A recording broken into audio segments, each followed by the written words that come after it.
آداب دوستو، CEC کے اردو افسانہ لیکچر سیریز میں آپ سبھی کا دل کی گہرائیوں سے استقبال ہے۔ آج کے لیکچر کا عنوان ہے اردو افسانے پر ترقی پسند تحریک کے اثرات۔ آپ جانتے ہیں کہ اس سیریز کے تحت ہم نے اردو افسانے کی تعریف اور اس کے اجزاء ترکیبی پر گفتگو کی ہے۔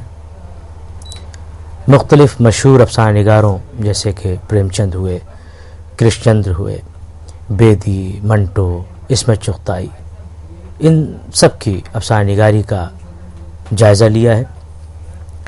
اس کے علاوہ اردو افسانے میں حقیقت پسندی اور رومانیت کے جو معیارات رہے ہیں ان کا بھی جائزہ لیا ہے، اور اس کے علاوہ اردو افسانے میں جو عہد بعہد تبدیلیاں رونما ہوئی ہیں ان پر بھی بات ہوئی ہے۔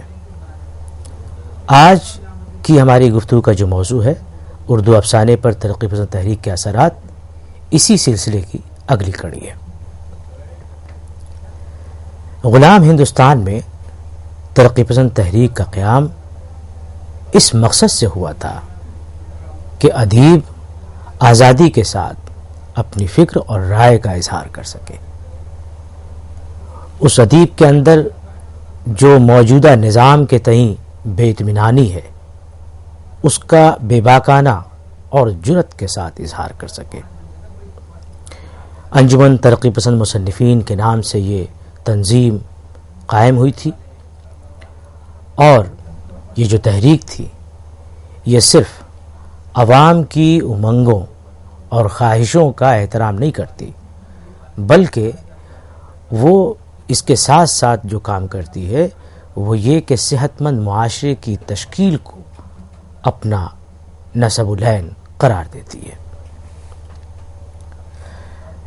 ترقی پسند تحریک کے زیر اثر جو تخلیقی ادب یعنی کہ شاعری ہے، افسانہ ہے، یہ جو سامنے آیا اس میں بالکل ایک الگ طرح کی خصوصیت تھی۔ خاص طور سے جو افسانہ آیا اس نے سماجی انتشار، جو سوشل انریسٹ تھا، اخلاقی زوال، تہذیبی استحصال اور طبقاتی کشمکش سے پیدا ہونے والے مسائل کو پوری طرح سے اپنی گرفت میں نہ صرف یہ کہ لیا ہے بلکہ معاشرے کی جو بگڑتی اور مسخ ہوتی ہوئی تصویر تھی اس کو پیش کیا ہے، اور ساتھ ہی اس کو ان خامیوں کو دور کرنے کی کوشش کی ہے جس کی وجہ سے سماج میں یہ ساری کمیاں یا خامیاں پیدا ہو رہی تھیں۔ آج یہ جو لیکچر ہے اس کا مقصد یہ ہے کہ طلبہ یہ جان سکیں کہ انجمن ترقی پسند مصنفین کا قیام کب ہوا، اور یہ کہ اس کے قیام سے پہلے اردو افسانے کی صورتحال کیا تھی، اس قیام کے یعنی یہ جب تحریک قائم ہوئی، یہ انجمن جب قائم ہوئی اس کے بعد سے کون کون سی تبدیلیاں تھیں جو اردو افسانے میں آئیں۔ تو گویا ایک طرح سے جب اس لیکچر کو آپ سن چکیں گے تو آپ کو یہ معلوم ہوگا کہ اس تحریک کے علمبردار افسانہ نگاروں نے جو افسانے تخلیق کیے وہ استحصالی قوتوں کی عملداری کے خلاف ایک مؤثر حربے کے طور پر استعمال ہوئے ہیں۔ اس کے علاوہ اس تحریک اس دوران جو افسانے لکھے گئے ان میں نئے نئے گوشے اور نئے نئے پہلو تلاش کیے گئے، اور استحصال کی ان تمام قوتوں کا منہ توڑ جواب دیا گیا جو بنی نوع انسان کے درمیان تفریق پیدا کرنے اور انہیں خانوں میں بانٹنے کی کوشش کرتی ہیں۔ اس لیکچر کو سننے کے بعد آپ کو یہ بھی معلوم ہوگا کہ اس تحریک سے وابستہ شعوری یا غیر شعوری طور سے جو منسلک رہے ہیں افسانہ نگار، ان کا طرز بیان وضاحتی ہے، اور ان کا بنیادی موضوع سماجی شکست و ریخت ہے۔ ایک چیز اور جانیں گے آپ، وہ یہ کہ جو ترقی پسند افسانہ نگار ہے اس کا معاشرے کو دیکھنے اور برتنے کا جو انداز ہے وہ کلیکٹیو ہے، اجتماعی ہے، وہ انڈیویجول طور پر چیزوں کو نہیں دیکھتا، اس لیے آپ دیکھیں کہ وہ معاشرتی تبدیلی اور واقعات و حادثات میں فرد کے ذاتی مسائل کے اسباب تلاش کرتے ہیں. اس سے اور ایک بات آپ کو سمجھ میں آئے گی کہ ان افسانہ نگاروں کے سامنے یہ بات تھی کہ اپنی بات کو پہنچانا ہے قاری تک. اس لیے انہوں نے جو انداز اختیار کیا، جو لب و لہجہ اختیار کیا معروضی حقائق کو پیش کرنے کا، وہ عوامی لب و لہجہ تھا. اچھا، جب اتنی باتیں آپ جان گئے تو اب یہ جاننا ضروری ہے کہ ترقی پسند تحریک سے پہلے جو افسانے لکھے گئے ان کا کیا رنگ تھا. آپ دیکھیں کہ 20ویں صدی کی جو ابتدائی 3 دہائیاں ہیں، مختلف اس میں تبدیلیاں آپ کو دکھائی دیں گی، اور ان تبدیلیوں میں آپ کو 2 تبدیلی خاص طور سے اہم ہیں جو رجحان اس زمانے میں سامنے آتے ہیں. ایک رجحان ہے رومان پسندی کا رجحان. رومان پسند جو ہیں وہ کارزار حیات کی گہما گہمی سے گھبرا کر دل بہلانے کے لیے فن افسانہ کو اپنی گرفت میں لیتے ہیں اور خواب و خیال کی وادیوں میں کھو جاتے ہیں. تو ایک طرف تو ہم دیکھتے ہیں کہ رومان پرور فضاؤں کو پروان چڑھانے کی کوشش ہوتی ہے کچھ افسانہ نگاروں کے ذریعے سے، اور دوسری طرف ایسے افسانہ نگار ہیں جو اپنے افسانوں کے ذریعے سے حقیقت نگاری کے رجحان کو فروغ دے رہے ہیں، اور گویا یہ کہ وہ اصلاح پسندی کے قائل ہیں. یہ جو دوسرا گروپ ہے یعنی حقیقت پسندوں کا، ان افسانہ نگاروں نے تصوراتی اور تخیلاتی ادب کو خواب و خیال کی جو بناوٹی دنیا ہے، جو مصنوعی دنیا ہے، اس سے نکال کر حقائق کی جو اصل دنیا ہے اس سے براہ راست جوڑنے کی سعی کی ہے. تو گویا ایک طرح سے آپ دیکھیں کہ 1932 تک یہ دونوں رجحانات یعنی کہ رومانیت کا اور دوسری طرف حقیقت پسندی کا رجحان، یہ دونوں رجحانات اور یہ دونوں میلانات افسانوی ادب پر چھائے رہے. رومانی افسانہ نگاروں میں آپ جانتے ہیں کہ سجاد حیدر یلدرم تھے، نیاز فتح پوری، مجنو گورکھ پوری، حجاب علی امتیاز، سلطان حیدر جوش. یہ کافی اہم لوگ ہیں جنہوں نے رومانیت کو فروغ دینے میں اہم کردار ادا کیا. جبکہ دوسری طرف جو دوسرا رجحان ہے حقیقت پسندی کا، اصلاح پسندی کا، ان کے افسانہ نگاروں میں راشد الخیری، پریم چند، سدرشن، علی عباس حسینی وغیرہ کے نام بہت نمایاں ہیں. حقیقت پسندانہ جو نقطۂ نگاہ کے افسانہ نگاروں نے یہ کام کیا کہ جو پردے کے پیچھے کے واقعات کو اجاگر کیا، اور اجاگر کرتے ہوئے سماجی، معاشی، سیاسی اور طبقاتی کشمکش کو بطور خاص بیان کیا ہے. تو اب ہمارے سامنے ترقی پسند تحریک سے پہلے یہ ایک تصویر سامنے آ گئی کہ 2 طرح کے رجحان تھے، ایک تو رومانیت کا رجحان اور دوسرا رجحان تھا ترقی پسندی کا رجحان. اب دیکھیے کہ انجمن ترقی پسند مصنفین کا قیام کب ہوتا ہے؟ 1936 میں ہوتا ہے. جیسا کہ ابھی بتایا میں نے کہ 1932 تک یہ رومان پسندی اور حقیقت پسندی کا رجحان اس کا زمانہ تھا، لیکن آزادی فکر اور اس کے اظہار کی جو ابتدا ہے وہ 1932 میں ہی انگارے کی اشاعت سے ہو جاتی ہے. یعنی 1936 میں انجمن کا قیام ہوتا ہے. اس کے قیام سے کافی پہلے، 4 سال پہلے بلکہ 1932 میں انگارے کا جو مجموعہ ہے، افسانوی مجموعہ، اس میں ایک ڈرامہ بھی شامل ہے، وہ شائع ہوتا ہے، اور اس کے جو افسانہ نگار ہیں انہوں نے ایک بغاوت، کہنا چاہیے کہ بغاوت کا بگل بجا دیا. ان مصنفین نے رجت پسندی اور دقیانوسیت کے خلاف اپنے غم و غصے کا اس میں اظہار کیا تھا. انجمن ترقی پسند مصنفین کے جو محرک تھے سجاد ظہیر، جنہیں بننے بھائی بھی کہا جاتا ہے، وہ نہ صرف ہم وطنوں کی خستہ حالی کا مشاہدہ کر رہے تھے بلکہ دنیا کے جو سیاسی منظرنامے پر رونما ہونے والے واقعات تھے ان واقعات نے ان کے ذہنی فکر میں ایک بھوشال پیدا کر دیا تھا۔ اس تحریک کی پوری کہانی کو سمجھنے اور جاننے کے لیے آپ CEC کے اردو لیکچر سیریز اردو تحریکات اور رجحانات سے رجوع کر سکتے ہیں۔ بہرحال سجاد ظہیر نے جب وہ لندن میں تعلیم حاصل کر رہے تھے اس زمانے میں اپنے ساتھیوں کی مدد اور ان کے تعاون سے کچھ تجاویز طے کی، پھر وہ ہندوستان واپس آ کر کے یہاں کے جو ادبا تھے مقامی ان سے صلاح و مشورہ کیا اور ایک اسٹریٹجی بنائی، اور اس کی پہلی کانفرنس جو کل ہند کانفرنس تھی وہ 9-10 اپریل 1936 کو لکھنؤ میں منعقد ہوئی۔ پریم چند نے اس کانفرنس میں اپنا وہ تاریخی صدارتی خطبہ دیا تھا جس میں ادب اور ادیب پر عائد ہونے والی نئی ذمہ داریوں سے انہوں نے آگاہ کرایا تھا، اور پورے ادب کے جمالیات کو، یعنی ایک پیراڈائم شفٹ تھا وہاں پر جب وہ یہ کہہ رہے تھے کہ ہمیں حسن کا معیار بدلنا ہوگا، ہمیں جمالیات کا تصور ہے اس کو چینج کرنا ہوگا، تبدیل کرنا ہوگا، اور سماج کی طرف اپنی جو ذمہ داری ہے اس کو محسوس کرنا ہوگا اور اپنے تخلیقی ادب میں اس کو شامل کرنا ہوگا۔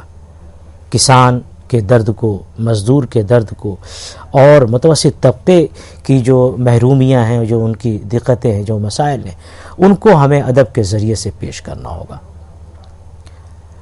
اور انہوں نے اس ذمہ داریوں سے آگاہ کرتے ہوئے یہ بات کہی کہ جو عہد جدید کے متنوع تقاضے ہیں ان تقاضوں سے ادبا اپنے آپ کو ہم آہنگ کرے۔ یہ کانفرنس بہت کامیاب رہی اور اس کی بہت شہرت ہوئی۔ اس کے بعد ترقی پسند تحریک کی مختلف کانفرنسیں، ادبی کانفرنسیں ہوئیں جو کل ہند کانفرنسیں ہوئیں۔ اس میں ایک کانفرنس 1938 میں 23 دسمبر کو کلکتے میں ہوئی جس کی صدارت ہیرن مکھرجی اور ملک راج آنند نے کی۔ بعد میں ڈاکٹر عبدالعلیم کو کل ہند انجمن کا جنرل سیکریٹری بنایا گیا۔ اسی طرح سے تیسری کل ہند کانفرنس جو ہے وہ دہلی کے ہارڈنگ لائبریری میں 1942 میں ہوئی، اس کے کنوینر کرشچن تھے اور صدارت ڈاکٹر عبدالعلیم نے کی تھی۔ چوتھی کانفرنس ممبئی میں ہوئی 1943 میں۔ اسی کے ساتھ پانچویں جو کانفرنس ہے وہ حیدرآباد میں منعقد ہوئی۔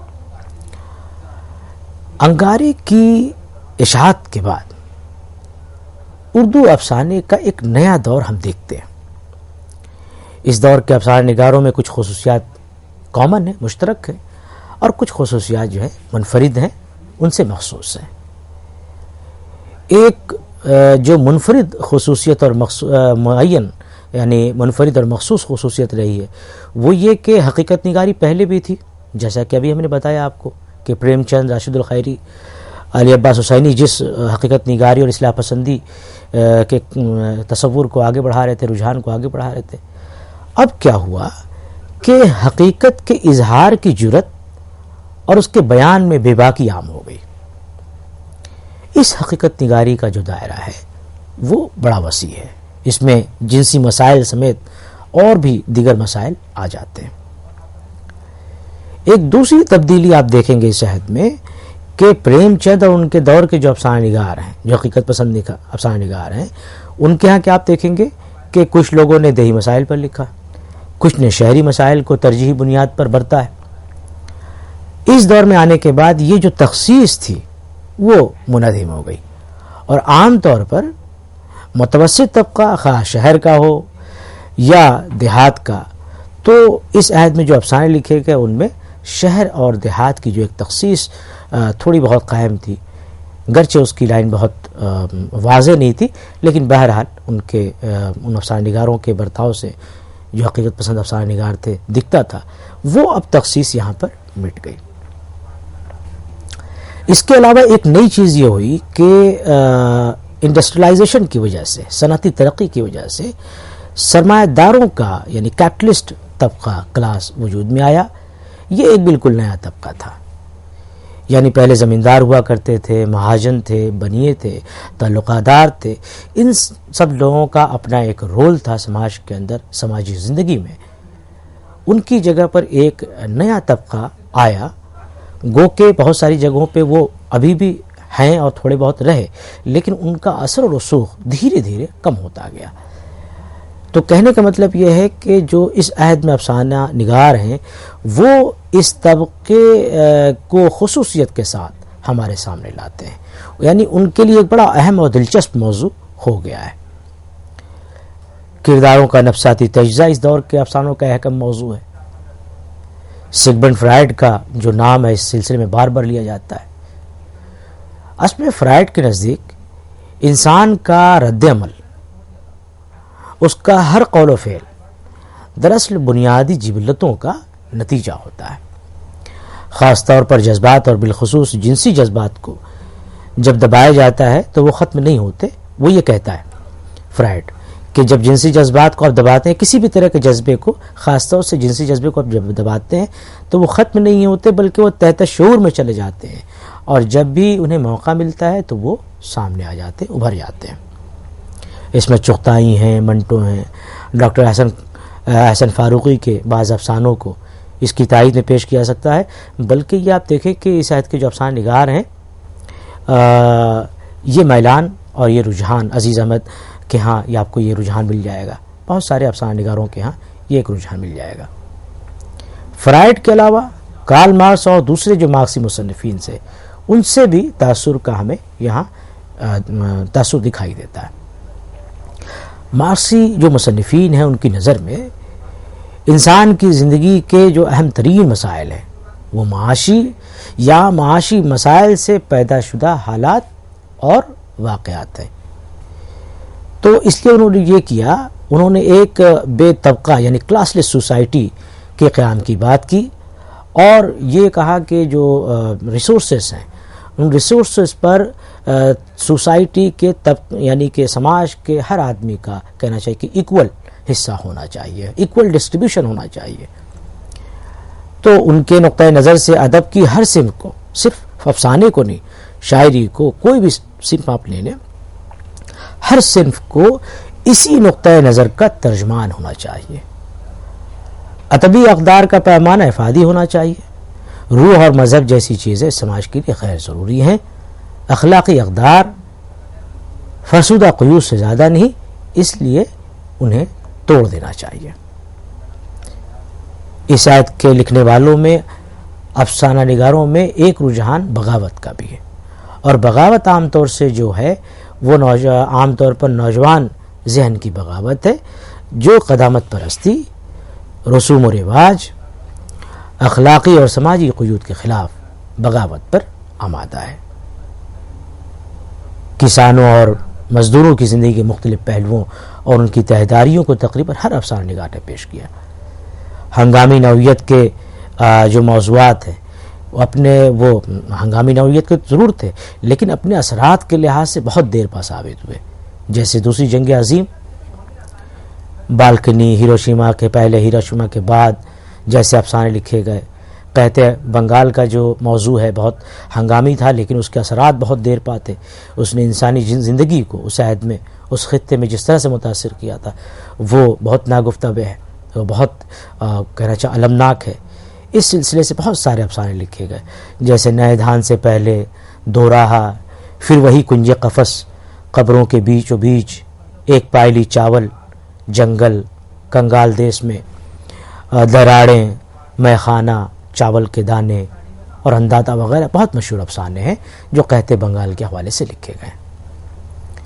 تقسیم ہند، فسادات، عورتوں کا اغوا اور آباد کاری کے یعنی باز آباد کاری کے مسائل پر اہم افسانوں میں ایک ماں کے دو بچے، ماں بیٹا، شکر گزار آنکھیں، گڈریا، چھٹا دریا، پرمیشور سنگھ، اندھیارے میں ایک کرن، کالی رات، امت مرحوم، سورج سنگھ، گوتم کی سرزمین، جڑیں، لاجونتی، سردار جی، ٹوبا ٹیک سنگھ، ٹھنڈا گوشت، کھول دو اور پشاور وغیرہ، یہ سارے افسانے ان موضوعات کو نشان زد کرتے ہیں، جن میں ان سارے جو افسانے جو میں نے آپ کو بتائے ان میں تقسیم ہند کے المیے کو بتایا گیا ہے، جو فسادات ہوئے فرقہ وارانہ ان کو دکھایا گیا ہے۔ لاجونتی آپ جانتے ہیں بیدی کا بہت مشہور افسانہ ہے۔ اس عہد میں ان موضوعات کے علاوہ طوائف کو موضوع بنا کر کے کئی اہم افسانے لکھے گئے۔ ان افسانوں میں میلہ گھومنی، نئی ہمسانی، ماں کی گود، زندگی کے کھیل، کنجری، فروزاں، پتھر دل، پیشہ، چابک، آنندی، ہتک، کالی شلوار، یہ کافی اہم افسانے ہیں جو طوائف کی زندگی کو موضوع بنا کر کے اس کی شخصیت کو، اس کے کردار کو سامنے رکھ کر کے بہت اہم افسانے لکھے گئے۔ جو موضوعاتی تجربے ترقی پسند تحریک کے دوران ہمیں دکھائی دیتے ہیں، ان میں طوائف ایک ایسا موضوع رہا ہے جس پر ترقی پسندوں نے ایسے انداز میں سوچا ہے کہ نہ صرف یہ کہ نئے نئے پہلو سامنے آتے ہیں، بلکہ اس کی جو لاچاری ہے اور اس کی جو ہیلپ لیسنس ہے، اس کے اسباب بھی ہمارے سامنے کھلتے ہیں۔ افسانہ غلام عباس کا افسانہ آنندی، ابھی اس کا آگے بھی ذکر آئے گا۔ آنندی اور منٹو کا جو افسانہ ہے ہتک، ان دونوں افسانوں کا آپ اپنے سامنے رکھیے تو اس کی جو بے بسی ہے، اس کی جو لاچاری ہے، اس کا آپ کو کچھ اندازہ ہوگا۔ تقسیم ہند سے پہلے جو ترقی پسند تحریک کے جو افسانہ نگار ہیں، ان کے سامنے ایک نو آبادیاتی نظام سے، جو کلونیل سسٹم ہے، اس سے نبرد آزما ہونے کے لیے ایک واضح کہنا چاہیے نصب العین تھا۔ آزادی مل جانے کے بعد یا اس کے آس پاس کے زمانے میں ہم دیکھتے ہیں کہ صدیوں پرانے جو تعلقات تھے وہ اور جو مراسم تھے وہ زخمی ہوئے۔ اس دور میں بھی افسانہ نگاروں کے سامنے ایک نقطہ نظر تھا۔ وہ کیا تھا کہ وہ ترک وطن، فرقہ وارانہ فسادات، قتل و غارت گری، عدم تحفظ کے احساس اور باہمی منافرت جیسے موضوعات پر مسلسل لکھ رہے تھے۔ انہوں نے اس غیر یقینی صورتحال میں رشتوں کے شکست ہونے کی داستان کے ساتھ صالح کردار کی تعمیر و تشکیل، اخلاقی قدروں کا احترام اور اصلاح معاشرہ پر نئے زاویوں سے غور و فکر کی فوقیت دی ہے، جس سے کہ ان کا اسلوب متاثر ہوا ہے۔ ترقی پسند تحریک کے زیر اثر جو افسانے ہمیں ملتے ہیں، ان میں یہ سارے موضوعات جن کا کہ میں نے ابھی ذکر کیا، وہ سارے موضوعات ملتے ہیں۔ ان کے علاوہ اگر حیت کی سطح پر آپ دیکھیں تو حیت کا جائزہ لیں تو پتہ چلتا ہے کہ یہاں پر شروع سے ہی پلاٹ کو فوقیت دی گئی ہے اور قصے کو اہمیت حاصل رہی ہے۔ تحلیل نفسی، شعور کی رو اور آزاد تلازمہ خیال کو برتنے کے باوجود پلاٹ کی تشکیل و تعمیر اور اس کے نظم و ضبط کا بھرپور خیال رکھا گیا ہے۔ سجاد ظہیر نے، جو کہ اس پوری تحریک کے بانی کہے جا سکتے ہیں اور کہہ سکتے ہیں کہ بہت اہم رول انہوں نے اس میں ادا کیا تھا، انہوں نے پہلی مرتبہ صحیح ڈھنگ سے شعور کی رو کی جو تکنیک ہے اس کا استعمال کیا۔ وضاحتی انداز کے ساتھ ایک معین، مربوط اور منضبط پلاٹ ہوتا تھا جس میں مرکزی تصور اور وحدت خیال کا خاص اہتمام تھا۔ تو اس دور کے افسانوں کی ایک طرح سے یہ اہم خصوصیت ہے۔ آپ یہ دیکھیں کہ جو انگارے کے بھی افسانے ہیں، پھر یہ ہنگامہ، نیند کیوں نہیں آتی، اس کے علاوہ جو ترقی پسند تحریک میں جیسے کہ بیدی نے کوک جلی، یا ہتک منٹو نے لکھا، لیا لحاف جو ہے اس میں چغتائی نے لکھا، اسی سے اور بھی افسانے ہیں جیسے آپا، سناٹا، راستہ، سرگوشیاں وغیرہ۔ یہ سارے افسانے تجرباتی افسانے ہیں جن میں ذہنی کیفیات کی بھرپور نمائندگی کی گئی ہے۔ ننھی کی نانی، نفرت، بچھو پھوپھی، میلہ گھومنی، چوتھی کا جوڑا، یہ جو افسانے ہیں یہ مکمل کہنا چاہیے کہ نفسیاتی افسانے ہیں جن میں شخصیات کی جو تہ در تہ پرتیں ہیں ان کا ہمیں پتہ چلتا ہے اور ان کو ہم سمجھ پاتے ہیں۔ گویا ابھی جو گفتگو ہوئی ہے اس سے معلوم ہوا کہ ترقی پسند تحریک کی ابتدا سجاد ظہیر اور ان کے کچھ دوستوں کے تعاون سے ہندوستان میں شروع ہوئی۔ ترقی پسند تحریک سے قبل رومانی اور اصلاحی نقطہ نظر کی کارفرمائی تھی۔